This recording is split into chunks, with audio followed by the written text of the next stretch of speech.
Hi friends, अभी दिवाली गई है और मेरे घर पे इतनी सारी चॉकलेट्स आई हैं, तो आज तो मैं ये एक्लेयर चॉकलेट खा के ही रहूंगा। बहुत मैंने कंट्रोल कर लिया, आज तो मैं खाने वाला हूं आराम से। अरे ये क्या हो रहा है? मेरे मुंह में कुछ मेटल मेटल सा घूम रहा।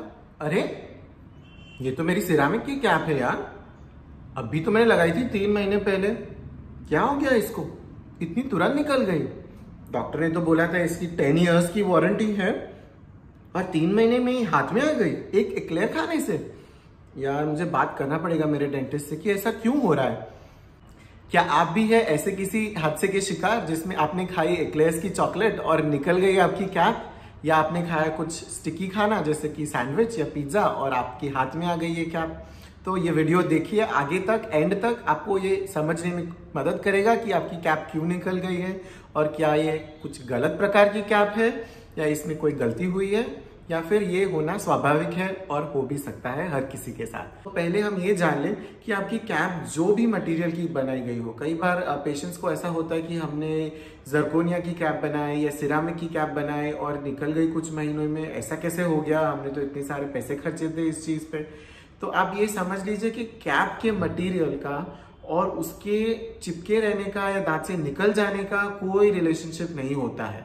ये आप जो कैप का मटेरियल चूज कर रहे हैं वो बेसिकली वो कैप के मटेरियल की क्वालिटी, यानी वो कैप की अपनी स्ट्रेंथ की क्वालिटी के आप पैसे दे रहे हैं। अगर अंदर का दांत और ऊपर की जो कैप निकल गई है वो दोनों अगर अच्छे हालत में है तो वो कैप को हम आराम से दोबारा लगा सकते हैं उस दांत के ऊपर बिना कोई प्रॉब्लम के, और वो लंबी चल सकती है। तो आप ये अपने मन से डर निकाल दीजिए। तो आइए पहले हम ये समझें कि ये कैप निकलती क्यों है। तो इसके हर स्टेज लगाने में अगर कोई प्रॉब्लम होता है तो उसकी वजह से ये निकलने के चांसेस बढ़ते हैं और ये टाइम के साथ भी निकल सकती है। तो फर्स्ट स्टेज जब हम कैप को दांत के ऊपर लगा रहे हैं, अगर वो दांत के ऊपर कोई रेजिडुअल डेब्री यानी कि कुछ खाना, अगर आपके मुंह का सलाइवा यानी कि थूक या कोई इम्प्योरिटी अगर दांत के ऊपर चिपकी है और उसके ऊपर अगर हम कैप चिपकाने की कोशिश कर रहे हैं तो वो सीमेंट का जो जोड़ आएगा वो इतना स्ट्रांग नहीं होगा। तो जब वो कैप लगाते हैं तो डॉक्टर हमेशा कोशिश करते हैं कि वो टूथ क्लीन हो, साफ हो और आइसोलेटेड हो, यानी कि ड्राई हो, सूखा हो। अगर वो दांत अच्छे से सूखा होगा तो वो कैप की स्ट्रेंथ जो सीमेंट की है वो ज्यादा रहेगी। तो पहले तो ये चीज होती है। दूसरी चीज, जो सीमेंट खुद जो यूज की जाती है हर कैप के लिए वो कई बार अलग अलग भी होती है। मोस्ट कॉमनली जो हम यूज करते हैं उसको हम ग्लास आयोनोमर सीमेंट बोलते हैं या GIC बोलते हैं। तो अगर ये जो सीमेंट यूज की जाती है उसकी स्ट्रेंथ अच्छी है तो वो जनरली कैप लंबी चिपकी रहनी चाहिए आपके दांत के ऊपर, वो निकलने के चांसेस कम होते हैं। अच्छा, तीसरी चीज आपको समझने की ये जरूरत है कि जो सीमेंट जो मैंने बताया अभी कि वो यूज होती है, वो समय के साथ आपके मुंह के अंदर धीरे धीरे वो सीमेंट डिसॉल्व होती है, यानी कि वो कम होती जाती है। क्योंकि जो कैप होती है और वो दांत होता है उसके बीच की जो जगह होती है वो सीमेंट भरती है।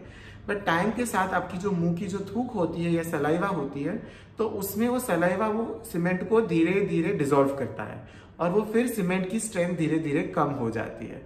तो टाइम के साथ भी ये डिसॉल्व होती जाती है या कम होती जाती है सीमेंट, और उसके निकलने के चांसेस ज्यादा रहते हैं।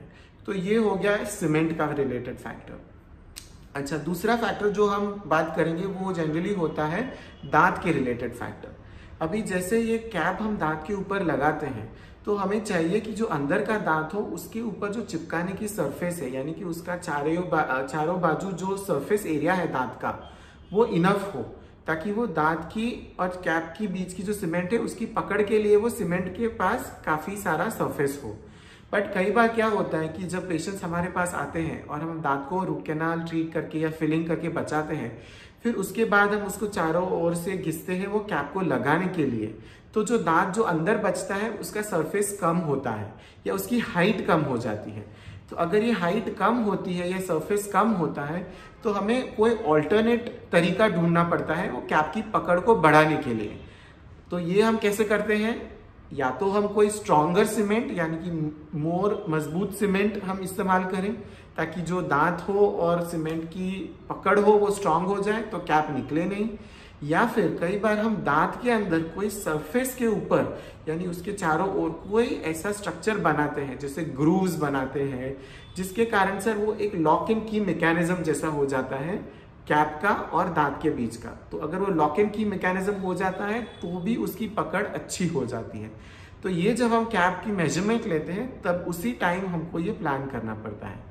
कई बार अगर इससे भी हमारा काम नहीं बनता है तो एक क्राउन लेंथनिंग प्रोसीजर बोलते हैं, जिसको मतलब मसूड़ों को नीचे ले जाके जो दांत की पकड़ का सरफेस होता है उसकी हाइट हम बढ़ा देते हैं।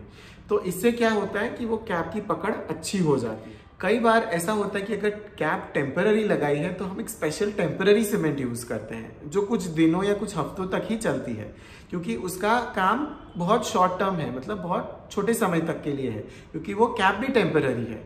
तो ऐसी सीमेंट जनरली बहुत वीक होती है, क्योंकि हमको उसको निकाल देना होता है या कैप को निकाल के परमानेंट कैप लगानी होती है फ्यूचर में। आई होप आपको ये सारे पॉइंट्स अच्छे से हेल्प करेंगे आपकी क्वेश्चंस और क्वेरीज सॉल्व करने में। और अगर इसके अलावा आपके और कोई क्वेश्चंस है या आपको और कुछ मुझे पूछना है तो प्लीज कमेंट सेक्शन में नीचे लिखिए। मैं हर क्वेश्चन को अच्छे से और इमीडिएटली जवाब देने की कोशिश करूंगा। प्लीज हमारे चैनल को लाइक कीजिए, सब्सक्राइब कीजिए और फॉलो कीजिए। हम और अपलोड करते जाएंगे वीडियोस जैसे ही हमें और क्वेश्चंस मिलेंगे। तो जितने आप क्वेश्चंस और लिखेंगे उतने में और जवाब दे पाऊंगा आपको और आपकी मदद कर पाऊंगा। तो प्लीज लिखते जाइए क्वेश्चंस और प्लीज ये वीडियो शेयर कीजिए, लाइक कीजिए और सब्सक्राइब कीजिए।